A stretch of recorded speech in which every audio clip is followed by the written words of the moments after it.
There is a quiet word that most people fear more than failure. A small word, a simple word, a dangerous word. No. It has ended wars, broken empires, shattered relationships. And yet, for many of us, it feels impossible to say.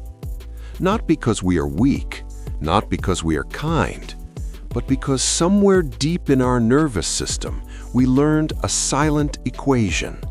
Approval equals safety. Agreement equals love. Compliance equals survival. And so we say yes, even when we are exhausted, even when our chest tightens, even when something inside us whispers, "I can't." We smile, we agree, and something inside us quietly fractures. Tonight, we explore the hidden power of saying no, not as rebellion, not as aggression, but as self-reclamation. Because sometimes the most revolutionary act is refusing to betray yourself. The tragedy of chronic yes is not inconvenience, it is self-abandonment. Many people believe they're generous, easygoing, selfless, but beneath that surface often lies fear. Fear of disappointing, fear of being too much, fear of being left behind. In childhood, love may have felt conditional, fragile, uncertain. So the child adapts. If I am useful, I will not be abandoned. If I am agreeable, I will not be rejected. Over time, this adaptation becomes identity. You are the reliable one, the strong one, the one who never complains. But something else is happening.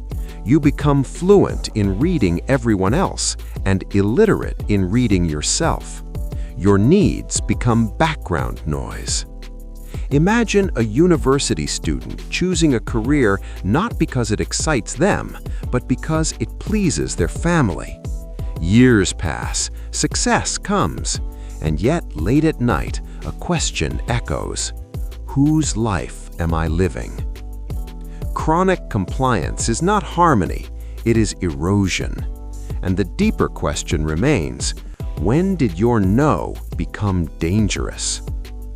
To understand why no feels terrifying, we must look inward. Carl Jung spoke of the persona, a mask we wear to survive society. The agreeable self, the pleasant self, the dependable self. But beneath that mask lies the shadow: anger, assertiveness, boundaries. Qualities we were taught to suppress, because if I say no, I might seem selfish. If I assert myself, I might lose love. Neuroscience reveals something unsettling. The brain processes social rejection like physical pain. Disapproval feels like danger. So when you attempt to say no, your body reacts. Tight chest, racing heart, guilt. It feels immoral. But is it immoral or unfamiliar? Consider the employee who finally says, "I can't take this on right now." They expect punishment. Instead, they receive respect. Often, the catastrophe we fear exists only in imagination. So ask yourself, is your guilt proof of wrongdoing or proof of conditioning? Existentialists believed something radical.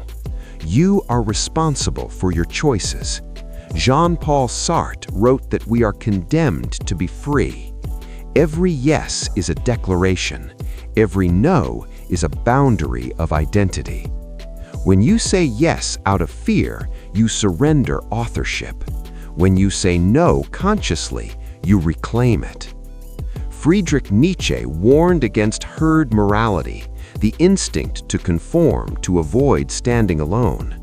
To say no is to risk loneliness, but it is also to refuse the herd. Stoicism teaches discipline. Marcus Aurelius wrote about guarding the mind like a fortress. Not everything deserves entry. Your time is finite. Your energy is sacred.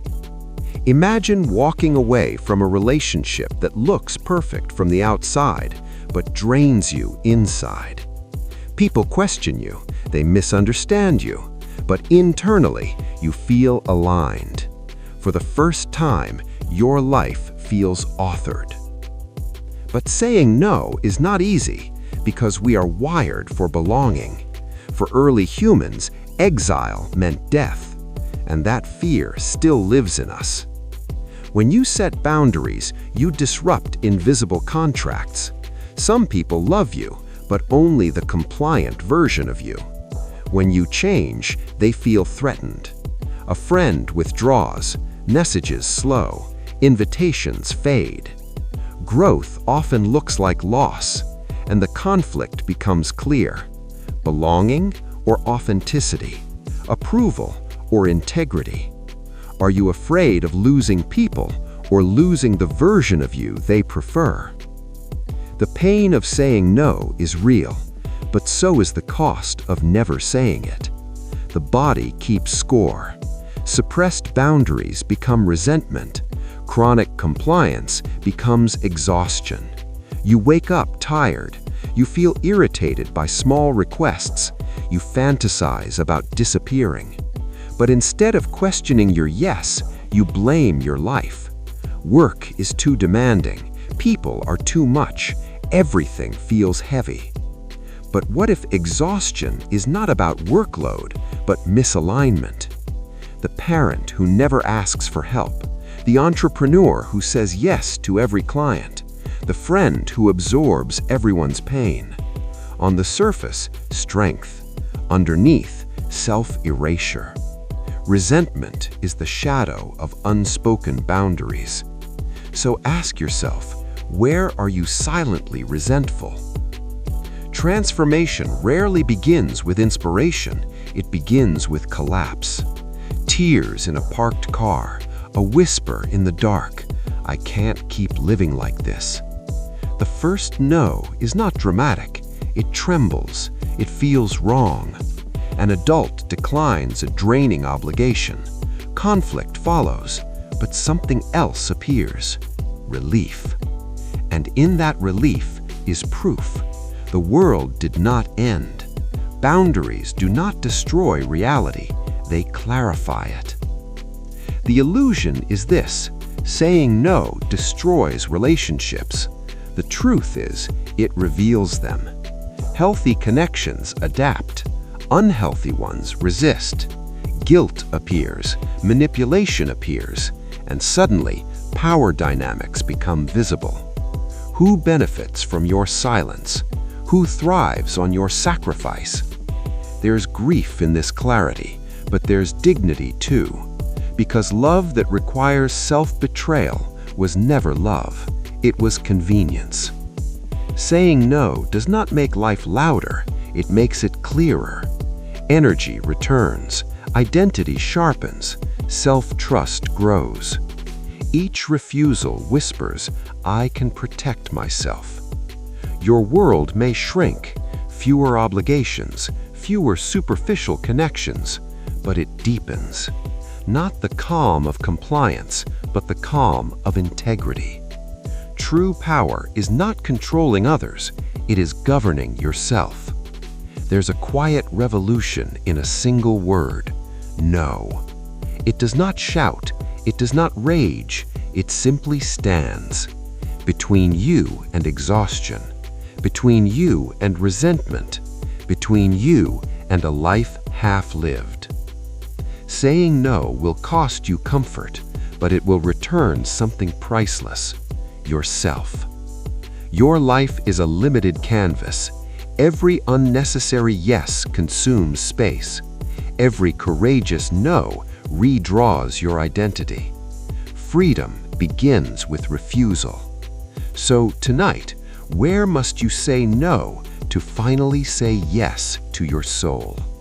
Because perhaps the bravest thing you will ever say is the smallest word you have feared the most.